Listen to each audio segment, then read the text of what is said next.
Senator from Florida. Madam President, today is a sad day for the United States Senate, and one we will not forget. No one in this body supports the loss of innocent life. No one. But let me be very clear about what we just witnessed. We just saw the Democrat Party completely abandon the sovereign state of Israel in support of a terrorist organization. The radical left is fully embracing the lie of false equivalence and refuse to plainly state Israel has the right to defend itself, period. The resolution offered today simply reaffirms our support of Israel, one of our greatest allies and our most important ally in the Middle East. And it condemns the escalating terrorist attacks against Israel. This isn't controversial. In fact, it's in line with everything America has stood for generations. It's actually in line with what my colleague just wrote in his op-ed for the New York Times. He said, "No one is arguing that Israel or any government does not have the right to self-defense or protect its people." So why is he objecting to this today? Does he agree with the radical left that the U.S. shouldn't follow through with a critical arms sale to Israel as it continues to face attacks? It was not long ago, Madam President, that the Senate, including my colleague, stood with Israel on a bipartisan basis. In fact, in 2014, when Israel was again subject to a barrage of rockets targeting innocent Israelis, then Majority Leader Reid offered a resolution supporting Israel's right to defend itself against Hamas. The 2014 resolution even acknowledged the simple truth that Hamas refuses to recognize Israel's right to exist. It also said Hamas refuses to recognize Israel's right to exist. It says Hamas uses rockets to indiscriminately target civilians in Israel. It says Hamas intentionally uses civilians as human shields and resolved to condemn Hamas terrorist actions.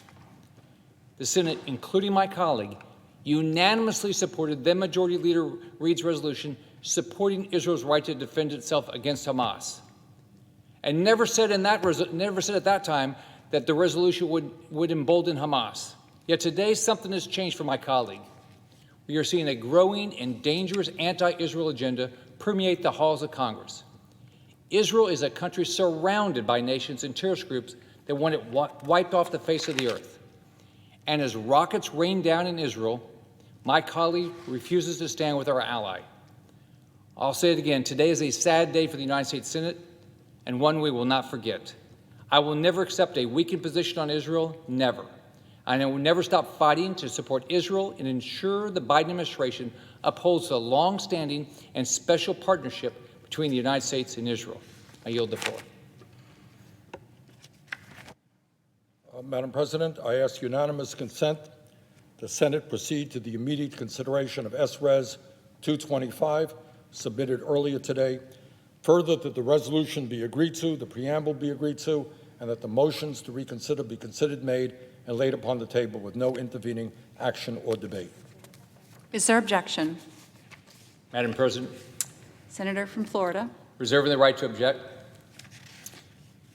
My colleague is wrong for trying to boil this down in an attempt to distract from the reality we are seeing here today. The radical left is fully embracing the lie of false equivalence and refuse to plainly state Israel has the right to defend itself, period. My colleague's resolution offers nothing supporting Israel's rightful efforts to stop this repeated cycle of violence. No one in this body welcomes the loss of innocent life, no one. But we cannot, and I will not accept the left's ignorance of the evil and devastating role Iran plays in funding and supporting Hamas, the terrorist organization responsible for taking innocent lives. My colleague's resolution offers nothing to condemn Iran, the world's largest state sponsor of terrorism. My colleague's resolution offers nothing to condemn Hamas. Here's the difference between Israel and Hamas. Hamas uses its rockets to kill innocent Israelis. Israel uses its rockets to defend its people. It should not be difficult for the Senate to simply reaffirm our support of Israel, one of our greatest allies and our most important ally in the Middle East, and condemn the escalating terrorist attacks against Israel and its right to end the murder of its citizens. It wasn't difficult to get that done in 2014 when my colleague and every other member of the Senate unanimously supported then Majority Leader Reid's resolution supporting Israel's right to defend itself against Hamas. The same resolution also said Hamas refuses to recognize Israel's right to exist. It says Hamas uses rockets to indiscriminately target civilians in Israel. And Hamas intentionally uses civilians as human shields, and resolved to condemn Hamas terrorist actions. So what does my colleague believe has changed about the facts on the ground since then? Here's what's changed. The Democrats now have a powerful and growing anti-Israel caucus in their party who defend terrorism against Israel. The Democrat Party has abandoned American values, and now they're abandoning American allies. And as I said earlier, we can't allow this dangerous anti-Israel agenda to permeate the halls of Congress.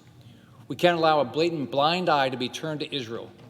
Israel is a country surrounded by nations and terrorist groups that want it wiped off the face of the earth. I will never accept a weakened position on Israel, never. And I'm not going to stop fighting to support Israel and ensure the Biden administration upholds the longstanding and special partnership between the United States and Israel. Therefore, I object. Objection is heard.